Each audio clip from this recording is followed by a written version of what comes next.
আছে স্টুডেন্ট, এখন আমরা কি শিখবো? চার অঙ্কে চারটা অঙ্ক কি করে বিস্তার করে যোগ করতে হয় এটা শিখবো।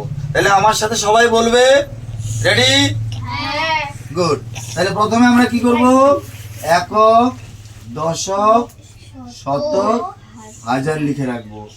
একক, দশক, শতক, হাজার, একই নিয়মে শিখবো আমরা। হ্যাঁ, তাহলে কি করবো? প্রথমে হাজারের নিচে কত আছে? চার। বলো তো চারের স্থানীয় মান কত? চারের স্থানীয় মান 4000। চারের স্থানীয় মান 4000। তাহলে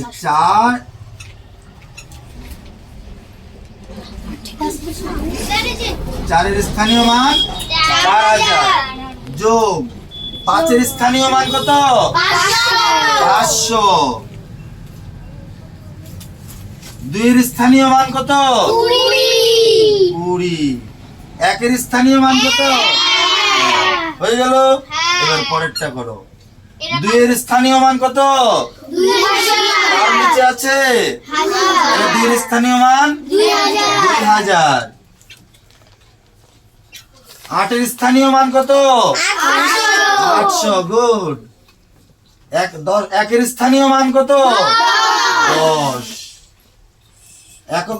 2-এর স্থানীয় মান কত? 2। হয়ে গেল। আমাদের টোটাল বিস্তার করা কমপ্লিট। এবার এক জাতীয় রাশিগুলো এক জায়গায় রাখবো। এই যে এখন সমান সমান দিলাম। এবার হাজারের ঘর কোথায় কোথায় আছে? এই একটা হাজারের ঘর আছে, এই একটা হাজারের ঘর আছে। এই দুটো হাজারের ঘরকে এক জায়গায় লিখবো। দুটো হাজারের ঘরকে এক জায়গায় লিখলাম। বুঝতে পারলে? নেক্সট, এবার দুটো শতকের ঘরকে এক জায়গায় লিখবো।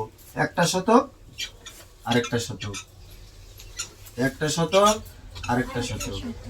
500 যোগ 800। কে বুঝতে পারোনি? বুঝেছো? গুড। নেক্সট, এবার দশকের ঘরকে এক জায়গায় লিখবো। দশক কত কত?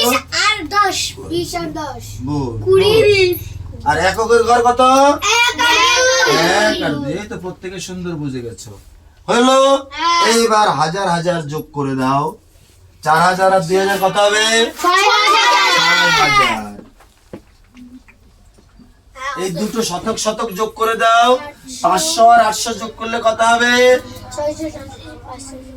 500 না, যোগ করো। 0 0 0 0 8 আর 5 13। কত হলো? 1300। দশক দুটা যোগ করো, 30 হবে। 20 আর 10 30। একক দুটা যোগ করো, 2 হবে। দেখো এখানে আরেকটা লাইন হয়ে গেছে বিস্তার করার। সেটা কোনটা? এই যে শতকের ঘরটাই করলাম, এটা যোগ করে এটা এখন হাজারের ঘরে চলে গেছে। তাহলে কি করব? 6000 আর এটাকে বিস্তার করলে কি হবে? কে বলতে পারবে? এই যে 1300 1000 যোগ 300। আর এখানে যা আছে তাই লিখবো। ঠিক আছে? এবার দেখো আবার দুটো হাজারের ঘর হয়ে গেছে।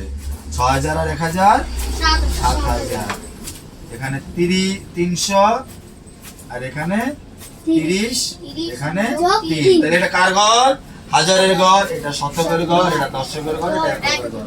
এবার যোগ করে দাও, শেষ। ছুটি এখন আগে বুঝে নাও। 3 3 3 7। বুঝতে পারলা?